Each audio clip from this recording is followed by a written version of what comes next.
যে গ্রামে আমি আজ তোমাকে নিয়ে যাচ্ছি সেখানে রাত মানেই মৃত্যু আর কুয়াশা মানে অভিশাপ। এই লাইনটা দিয়ে গল্পটা শুরু হচ্ছে, আর সত্যি বলছি পড়ার পর থেকে লাইনটা মাথা থেকে যাচ্ছেই না। মনে হচ্ছে এটা শুধু একটা ভূমিকা নয়, একটা ওয়ার্নিং। একদম ঠিক ধরেছেন। এটা শুধু একটা লাইন না, এটা পুরো গল্পের সুরটা মানে টোনটা সেট করে দেয়। আমাদের আজকের আলোচনার কেন্দ্রে যে গল্পটা আছে, কবরস্থানে সেই কানা ভূত, তার সবচেয়ে বড় শক্তিই হলো এই আবহাওয়া তৈরি করা। হ্যাঁ, আমাদের হাতে তো গল্পটা আছে, আর আজকের মিশন হলো এর গভীরে গিয়ে বোঝা কেন কিছু গল্প আমাদের মনে এতটা ভয় তৈরি করতে পারে। ঠিক, কারণ এটা তো শুধু একটা ভূতের গল্প নয়, এর মধ্যে ক্লাসিক্যাল হররের অনেক উপাদান আছে। ধরুন, একজন অবিশ্বাসীর অধ্যত্ব, হ্যাঁ হ্যাঁ। একটা প্রাচীন কিংবদন্তির শক্তি, আর সবচেয়ে বড় কথা মনস্তাত্ত্বিক ভয়। আমরা এই বিষয়গুলোই ভাঙার চেষ্টা করব। দারুণ। আর গল্পের মূলদ্বন্দ্ব তো একদম পরিষ্কার। একদিকে দেবগ্রামের প্রাচীন বিশ্বাস, আর অন্যদিকে নয়ন নামের এক তরুণের আধুনিক অবিশ্বাস। প্রশ্ন হলো, এই দুটোর সংঘর্ষে জেতেটাকে। চলুন তাহলে এই রহস্যময় দেবগ্রামে ঢুকা যাক। তো গল্পের পরিবেশটা দিয়ে শুরু করি। দক্ষিণবঙ্গের একটা গ্রাম দেবগ্রাম, প্রায় জনশূন্য। গল্পকার যেভাবে বর্ণনা করেছেন, দিনের বেলা গ্রামটা নাকি একদম শান্ত, নিস্তব্ধ। কিন্তু ওই নিস্তব্ধতার ভেতরেই কেমন একটা চাপা ভয় কাজ করে। আর রাত নামলেই মনে হয় যেন একটা ব্যাখ্যাতীত অন্ধকারের চাদর নেমে আসে। আমার তো কুয়াশার বর্ণনাটা পড়ে সবচেয়ে বেশি গায়ে কাটা দিয়েছে। কোন লাইনটা? ওই যে কুয়াশা এত ঘন হয় যেন পৃথিবীর শ্বাস নিতে ভুলে গেছে। অসাধারণ একটা লাইন। দেখুন, এখানে পরিবেশটা নিজেই একটা চরিত্র হয়ে উঠেছে। ঠিক। ভৌতিক গল্পের জন্য এটা খুব জরুরি একটা কৌশল। এখানে দুটো এলিমেন্ট আছে যা ভয়কে অনেক গুণ বাড়িয়ে তোলে। একটা বিচ্ছিন্ন গ্রাম, মানে বিপদ হলে সাহায্য করার কেউ নেই। ঠিক, যেন পুরো পৃথিবী থেকে আলাদা। একদম। আর দ্বিতীয়টা হল শতাব্দী প্রাচীন শ্মশান। শ্মশান বা কবরস্থান তো স্বাভাবিকভাবেই মৃত্যু আর অজানার প্রতীক। এই দুটো যখন একসাথে মেশে, বিচ্ছিন্নতা আর মৃত্যু, তখন ভৌতিক গল্পের জন্য একটা নিখুঁত মঞ্চ তৈরি হয়। ভয়টা তখন আর শুধু ভূতের থাকে না, পারিপার্শ্বিকতার অংশ হয়ে যায়। আর এই অস্বস্তিকর পরিবেশেই তো কিংবদন্তিগুলো জন্মায়। গ্রামের সবচেয়ে বয়স্ক মানুষ মহেশ কাকা, তিনি যখন কানাভূতের কথা বলেন, তখন তার কথায় শুধু ভয় থাকে না, একটা সাবধানবাণী থাকে। তার ওই উক্তিটা আমার কাছে গল্পের অন্যতম সেরা অংশ মনে হয়েছে। ওই শ্মশান শুধু মৃতদের জায়গা নয় রে, ওখানে আছে একটা চোখ, শুধু একটা চোখ, কিন্তু সেই চোখের ক্রোধে পুরো পৃথিবী পুড়ে যেতে পারে। দুটো চোখ নয়, একটা চোখ। এই আইডিয়াটাই তো অদ্ভুত, তাই না? হ্যাঁ, খুবই অস্বস্তিকর।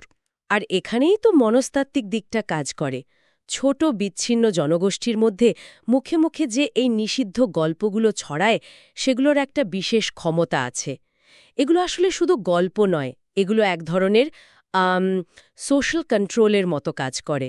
তার মানে আপনি বলতে চাইছেন, এই কানা ভূতের গল্পটা হয়তো যুবকদের রাতে শ্মশানে যাওয়া আটকানোর জন্য তৈরি? হতেই পারে। অন্তত শুরুতে হয়তো সেটাই উদ্দেশ্য ছিল। কিন্তু প্রজন্মের পর প্রজন্ম ধরে যখন একটা গল্প বলা হয়, তখন সেটা আর নিছক গল্প থাকে না। সেটা ওই অঞ্চলের সংস্কৃতির, তাদের বিশ্বাসের অংশ হয়ে যায়। ভয়টা তাদের ঐতিহ্যের অংশ হয়ে ওঠে। মহেশ কাকার সাবধানবাণীটা তাই শুধু একটা পরামর্শ নয়, ওটা একটা নিয়ম, অলঙ্ঘনীয় নিয়ম। আর এই অলঙ্ঘনীয় নিয়মকেই চ্যালেঞ্জ করে বসে গল্পের নায়ক নয়ন। শহরের ছেলে, যুক্তিবাদী। বন্ধুদের ভয়কে সে আশাহাসি করে উড়িয়ে দেয়, বলে ভূতঠুত বলে কিছু নেই রে, এসব বানানো কথা। শুধু তাই নয়, সে সরাসরি চ্যালেঞ্জ ছুড়ে দেয়, আজ রাতই প্রমাণ করে দেব শ্মশানে যাব আমি। এখানেই তো সংঘাতটা তৈরি হয়। এটা হরর জনরার একটা ক্লাসিক ট্রোপ। মানে যে চরিত্রটা বিপদকে ডেকে আনে, নয়ন এখানে নিজের অজান্তেই সেই ভূমিকাটা পালন করছে। তার অধ্যত্বই তাকে নিয়তির দিকে ঠেলে দিচ্ছে। আর আমরা, মানে পাঠকরা, এমন একটা জায়গায় দাঁড়িয়ে থাকি যেখানে একদিকে নয়নের সাহসকে সমর্থন করতে ইচ্ছে করে, কিন্তু অন্যদিকে ভয়ও করে যে কি হতে চলেছে। ঠিক তাই। এর পরের অংশটা শ্মশানের মুখোমুখি। নয়নের শ্মশানে ঢোকার মুহূর্তটা, উফ, যেভাবে লেখা হয়েছে, এক কথায় অনবদ্য। রাত 12টার ঘণ্টা বাজছে, মরচে পড়া লোহার গেটটা গ্রর করে একটা বিকট শব্দে খুলছে, আর ভেতরে একটা ঠান্ডা, কেমন যেন মৃতের মতো হাওয়া। ভাঙা কবর, হেলানো গাছ, পুরো দৃশ্যটা জীবন্ত দুঃস্বপ্নের মতো। গল্পে কিভাবে ধীরে ধীরে টেনশন বিল্ড আপ করা হচ্ছে সেটা এখানে খুব পরিষ্কার। খেয়াল করেছেন, প্রথমে নয়নের টর্চের আলোটা নিভে গেল, তারপর ফোনের স্ক্রিনটাও কালো হয়ে গেল। হ্যাঁ, এটা তো প্রায় সব ভূতের গল্পেই দেখা যায়। ঠিক, কিন্তু এখানে এর একটা গভীর মানে আছে। এটা শুধু অন্ধকার তৈরির জন্য নয়। টর্চ আর মোবাইল ফোন কিসের প্রতীক? আধুনিক প্রযুক্তি, বিজ্ঞান। নয়নের অধ্যত্বের উৎসও তো এটাই। যখন এই দুটো জিনিসই ওকে ছেড়ে চলে যায়, তখন গল্পকার আসলে প্রতীকীভাবে নয়নের আধুনিকতার বর্মটা খুলে নিচ্ছেন, তাকে আদিম, যুক্তিহীন ভয়ের সামনে একা দাঁড় করিয়ে দিচ্ছেন। বাহ, দারুণ ব্যাখ্যা। আমি এভাবে ভাবিনি। আর এই অসহায়ত্বের মূর্তেই তো ভূতের প্রথম উপস্থিতি। প্রথমে একটা ফিসফিসে আওয়াজ, চলে যা, চলে যা। তারপর কাঁধে সেই ঠান্ডা পচা আঙুলের স্পর্শ, আর সবশেষে সেই অবয়বের আবির্ভাব। কীরকম ছিল বর্ণনাটা? দীর্ঘ, রোগা, কাফেনের কাপড়ে মোড়া। মুখ নেই, কিন্তু আছে একটা চোখ, একটা মাত্র জ্বলন্ত রক্ত লাল চোখ। এই বর্ণনাটাতেই তো সব ভয়টা লুকিয়ে আছে। এই ভূতের নকশাটা নিয়ে একটু ভাবা যাক। দুটো চোখের বদলে একটা চোখ কেন বেশি ভয়ঙ্কর? আপনার কি মনে হয়? আমার মনে হয় দুটো চোখে আমরা আবেগ খুঁজি, রাগ, দুঃখ, এইসব। কিন্তু একটা চোখে কোনো আবেগ থাকে না। ওটা শুধু দেখে, স্থিরভাবে, যেন একটা সিসিটিভি ক্যামেরা, যা থেকে পালানোর কোনো উপায় নেই। একদম ঠিক বলেছেন। দুটো চোখে একটা সংযোগ স্থাপন করা যায়, কিন্তু একটা মাত্র চোখ, বিশেষ করে যখন তা জ্বলন্ত আর রক্ত লাল, তাতে কোনো আবেগ নেই। ওটা একটা অস্বাভাবিক স্থির নজরদারির প্রতীক। গল্পের লাইনটা তো আরও ভয়ঙ্কর। সেই চোখ শুধু দেখছে, দেখছে, আর নয়নের আত্মার ভেতর গলে ঢুকে যাচ্ছে। এই দৃষ্টি যেন একমুখী। এটাই সবচেয়ে ভয়ের। আর সেই ভয়ঙ্কর দৃষ্টি থেকে নয়নের পালানোর দৃশ্যটাও খুব জীবন্ত। সে দিকবিদিক জ্ঞানশূন্য হয়ে দৌড়াচ্ছে, গায়ে কাঁটা লাগছে, রক্ত বেরোচ্ছে, কিন্তু থামার উপায় নেই, কারণ তার পিছনে তাড়া করছে দুটো জিনিস, একটা একটানা হু হু শব্দ আর একটা রক্তলাল আলো। সে কোনো মতে শ্মশান থেকে বেরিয়ে আসে, কিন্তু ততক্ষণে যা ঘটার ঘটে গেছে। পরের দিন সকালে বন্ধুরা যখন ওকে খুঁজে পায়, তখন সে আর আগের নয়ন নেই। জ্বরে কাঁপছে, গায়ে কাটার দাগ, আর শুধু একটাই কথা বিড়বিড় করছে, কানা চোখ, সেই কানা চোখ। এখান থেকেই তো গল্পটা একটা নতুন মোড় নেয়, তাই না? এটা শুধু একটা ভয়ঙ্কর রাতের অভিজ্ঞতা থাকে না। ঠিক তাই। এটা একটা অভিশাপের সূচনা হয়ে দাঁড়ায়।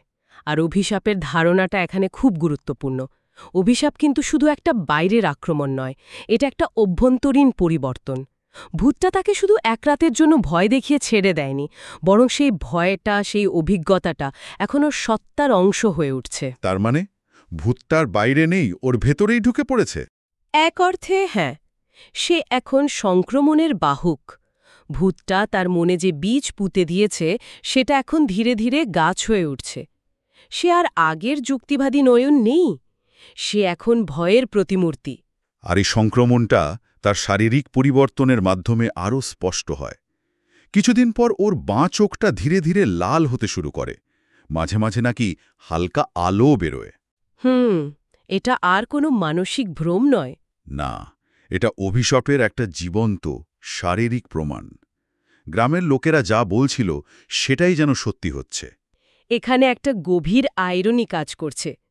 নয়ন যে অশুভ শক্তিকে অবিশ্বাস করেছিল, চ্যালেঞ্জ করেছিল, সেই শক্তি এখন তাকে ভেতর থেকে দখল করে নিচ্ছে।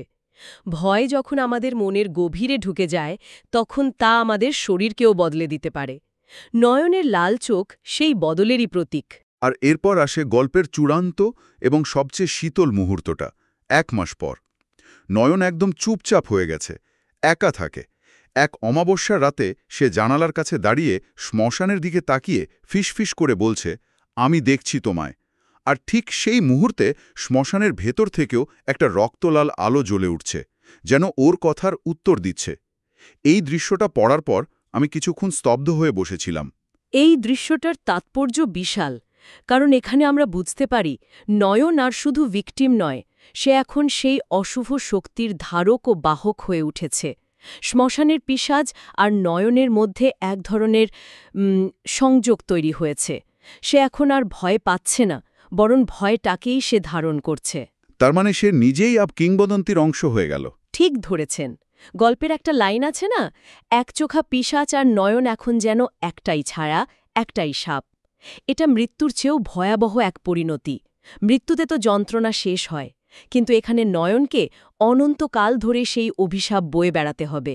সে যে কিংবদন্তিকে উপহাস করেছিল, সেই কিংবদন্তির নতুন অধ্যায় এখন তাকে দিয়েই লেখা হবে। একদম। আর গল্পের শেষ লাইনগুলো এই বৃত্তটা সম্পূর্ণ করে। আর যে ভুল করে শ্মশানের সেই গেটে পা দেয়, তার জীবনে আলো আর কখনো ফিরে আসে না, কখনো না। এই লাইনগুলো দিয়ে গল্পটা আর শুধু নয়নের কাহিনীতে আটকে থাকে না, একটা চিরন্তন সতর্ক বার্তায় পরিণত হয়। তাহলে আজকের এই আলোচনা থেকে যা উঠে এলো, এই গল্পটা কেন এত শক্তিশালী? শুধু ভয়ঙ্কর ভূত আছে বলেই নয়, এর পেছনে আছে একটা রহস্যময় পরিবেশ, প্রধান চরিত্রের অধ্যত্ব আর একটা অদম্য কিংবদন্তি। কিন্তু সবচেয়ে গুরুত্বপূর্ণ হল অভিশাপের ধারণাটা। আর গল্পের মনস্তাত্ত্বিক দিকটা, আমি আবার ওটার উপর জোর দিতে চাই। এই গল্পের আসল ভয় ভূত দেখা বা তার হাতে মারা যাওয়াই নয়। আসল ভয় হল সেই ভূতের অভিশাপের অংশ হয়ে যাওয়া, নিজের সত্তা হারিয়ে ফেলা। যে শক্তিকে তুমি অবিশ্বাস করতে, সেই শক্তিরই প্রতিচ্ছবি হয়ে ওঠা। ভয়টা বাহ্যিক নয়, ভয়টা পুরোপুরি অভ্যন্তরীণ। আলোচনা শেষ করার আগে শ্রোতাদের জন্য একটা প্রশ্ন রেখে যেতে চাই, যা আমার নিজের মনেও ঘুরছে।